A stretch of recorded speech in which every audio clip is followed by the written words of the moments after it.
ये पश्चिम बंगाल की मुख्यमंत्री ममता दीदी की घबराहट का परिचय है।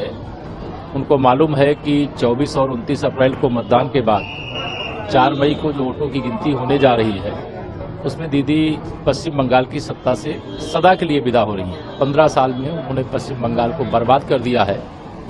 केंद्रीय बल यहाँ शांतिपूर्ण चुनाव कराने के लिए आ रहे हैं। टीएमसी के गुंडों के द्वारा जो बूथों को लूटा जाता है, जो लोगों को वोट डालने से रोका जाता है, जो एक भय का वातावरण बनाया जाता है, उससे लोगों को बचाने के लिए आ रही होगी। वो चुनाव आयोग हर राज्य में जहां चुनाव होते हैं केंद्रीय बल भेजता है और पश्चिम बंगाल के लोगों को बरगलाने डराने की कोशिश ना करें।